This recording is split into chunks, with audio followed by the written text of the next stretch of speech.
हर किस्म के रूहानी जिस्मानी मसाइल और वज़ाइफ के लिए पीर इकबाल कुरैशी चैनल को सब्सक्राइब करें। पीर इकबाल कुरैशी। आपकी बहन शीमा कहती हैं, हज़रत शीमा कहती हैं कि जब मैं नबी सल्लल्लाहु अलैहि वसल्लम को वो उठाकर चलती थी, चंद माह के आप थे, चंद माह के, अब चंद माह का बच्चा, अदब रसूल देखिए। शीमा जब आपकी वालदा हलीमा सादिया कहती जाओ बकरियां चराओ, तो वो जिद करती थी नहीं मैं तब जाऊंगी जब मेरा भाई मोहम्मद सल्लल्लाहु अलैहि वसल्लम मेरे साथ जाएंगे, क्योंकि दूध शरीक भाई थे। तो आप सल्लल्लाहु अलैहि वसल्लम जब मक्का तशरीफ लाए, फतह हुआ मक्का, तो आप अलैहिस्सलाम ने मक्का फतह के बाद जिराना तशरीफ ले गए। आज जिराना जगह है, वहाँ से ग़ज़वा हुनैन हुआ है उस जगह। वहाँ अस्हाब रसूल की कब्रें भी हैं, आपका लुआब दहन वाला कुआं भी है। वहाँ से ताइफ वालों के साथ आपकी जंग हुई है, और ताइफ का किला बड़ा मजबूत था। बनु साद, कभी ताइफ से आगे जाएं इराक़ की तरफ तो वहाँ वो कबीला बनु साद की बस्ती है, वहाँ वो दरख्त भी है जहाँ हमारे नबी अलैहिस्सलाम बच्चे थे तो फरिश्ता जिब्राइल आकर आपका सीना, पहली हार्ट सर्जरी हमारे नबी की बुखारी शरीफ के अंदर है। जन्नत से बर्तन लाया गया लेकिन पानी जमजम का था, और हजूर की हार्ट सर्जरी की और दिल बाहर निकाला और तश्त पे रखा और धोया। उस दरख्त के नीचे अल्हम्दुलिल्लाह कई बार जाने का इत्तफाक हुआ। बनु साद का वहाँ कबीला, पीछे अब बड़े बड़े घर उनके बन गए हैं। हलीमा सादिया का वो ख़ानदान था। हलीमा सादिया जब हजूर ने ताइफ में हमला किया तो ताइफ के लोग किला बंद हो गए, फिर बाद में गिरफ्तार हुए। वो कैदी बन के 6000 कैदी हजूर के सामने आए और हाथ बंधे हुए थे सबके।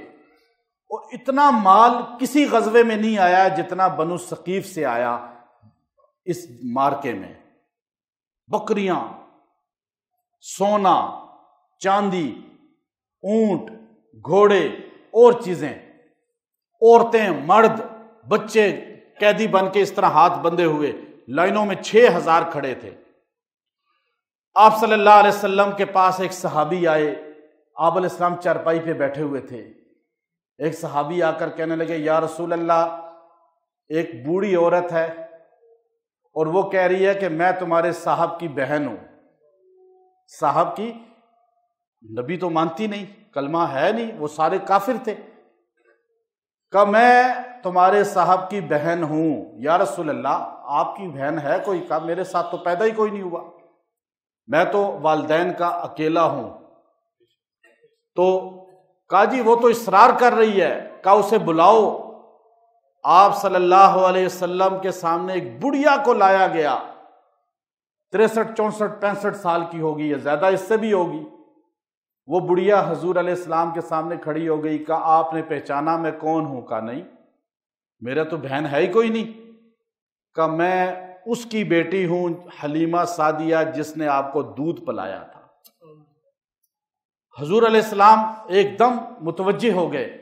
कहा मैं वो शीमा हूं जो आपको अपनी गोद में उठाकर फिरा करती थी, और मैं आपको रोकर मां से ले जाती थी। जब मां कहती बकरियां चराओ तो मैं कहती थी नहीं जाऊंगी जब तक मेरा भाई मोहम्मद मैं लेकर साथ ना जाऊं। मां मुझे कहती वजह क्या है कि बकरियां भी चरानी है और बच्चे को भी उठाना है, ये तो मुशक्कत वाला काम है, बकरी चरानी कोई आसान काम है? हर नबी ने बकरी चराई है। क्यों? बकरी इधर भागती है, कभी इधर भागती है, उसके लिए बर्दाश्त होनी चाहिए बंदे में। हर नबी ने इसलिए बर्दाश्त पैदा हो। ये जो मिंबर है ना, इस पे खाली मदरसे से पढ़ के बैठना ये नहीं, पहले बर्दाश्त पैदा करें, ताकि यहाँ पे ये नहीं कि तकरीर ऐसी करें कि आग बरसाएं कि दूसरे बंदे के खिलाफ, कभी किसी को काफिर बनाएं, कभी किसी को मुशरिक बनाएं, चैलेंज करें। ये मिंबरों पे ये क्यों हो रहा है? बर्दाश्त नहीं होती है। सब मुसलमान, अब ये मैं आपको जो बता रहा हूं, क्या बता रहा हूं, ये चीज बर्दाश्त, हर नबी ने बर्दाश्त सीख के 40 साल में नबूवत मिली है। हमारे इधर से सीखा, यहाँ बैठा, ओ ये लोगों को उठाया, उकसाया, ओ जी वो वहाबी है, वो काफिर है, वो दोस्ती है, वो ये है, उससे क्या हुआ? फिर ये चीज़ आज चलती है ना। हुजूर अलैहिस्सलाम फरमाते हैं کہ شیما کہنے لگی میں ماں سے کہتی تھی مجھے تب بکریاں چرانی ہیں جب میں محمد صلی اللہ علیہ وسلم کو لے کے جاؤں گی. کہتی تھی کیوں؟ کہ بکریاں بھی چراؤ گی اور بچہ بھی اٹھاؤ گی. کہا جب میں اکیلی جاتی ہوں تو بکریاں مجھ سے سنبھالی نہیں جاتی، کوئی ادھر بھاگتی ہے کوئی ادھر بھاگتی ہے، میں سارا دن تھک جاتی ہوں، لیکن جب بھی میں محمد صلی اللہ علیہ وسلم کو اٹھا کے لے کے جاتی ہوں بکریاں میرے آگے نہیں چلتی، میرے پیچھے چلتی ہیں. بکریاں ادھر ادھر بھاگتی نہیں بلکہ میرے سامنے بیٹھ جاتی ہیں. میں گود میں رکھ کے رسول اللہ کا چہرہ دیکھتی ہوں، بکریاں بھی حضور کے چہرے کو دیکھتی رہتی ہیں. بکریاں بھی ادب رسول جانتی ہیں. نہیں جانتا تو آج کا انسان نہیں جانتا نبی کا ادب کیا ہے، نبی کی شان کیا ہے. اس نے کہا میں وہ آپ کی بہن ہوں جو آپ کو لے کر پھرا کرتی تھی.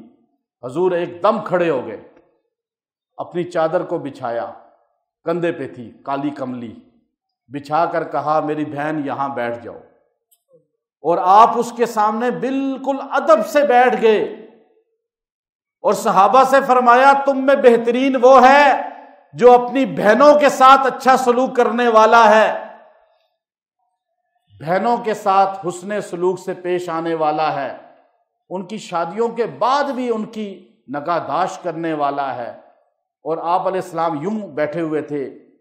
امام ابن کثیر کہتے ہیں کہ آپ کی بہن نے کہا کہ اے میرے بھائی محمد میں آپ سے کچھ مانگنا چاہتی ہوں.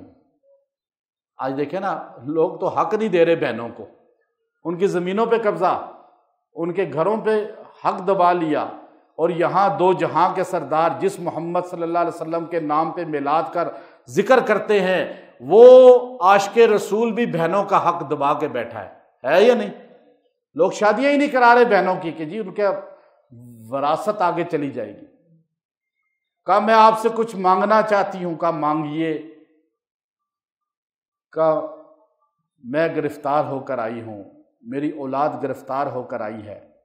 کہا میں آپ کو بھی آزاد کرتا ہوں، آپ کی اولاد کو بھی آزاد کرتا ہوں. جب اٹھ کے جانے لگی تو کہنے لگی ایک دم مڑ کے پھر آ گئی. بہنیں مانگتی ہیں نا چیزیں، تنگ نہیں آنا چاہیے.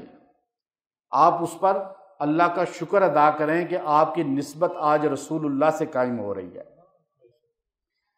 مڑ کے پھر آئی. اس نے کہا میں اور کچھ مانگنا چاہتی ہوں. کہا مانگیے. کہا اگر میں اکیلی چلی گئی اپنے بچوں کو لے کر تو میرا قوم اور میرا خاندان اور میری برادری کہے گی بڑی بے وفا خاتون ہے کہ اپنی ذات کے لیے سوچا، اپنے خاندان کے لیے نہیں سوچا. میں چاہتی ہوں میرے قبیلے کو بھی آپ آزاد کر دیں. 6000 لوگ مال غنیمت وافر مقدار میں. حضور علیہ السلام نے یوں صحابہ کی طرف دیکھا. صحابہ تو منشأ نبوت والے تھے، وہ تو حضور کے مزاج کو جانتے تھے. صحابہ نے فوراً کہا یا رسول اللہ جو آپ کا حکم. حضور نے فرمایا سب کو آزاد کر دو. سارا قبیلہ لے کر واپس چلی گئیں اور سارے مسلمان ہو گئے. محمد بن قاسم انہی میں سے پیدا ہوا.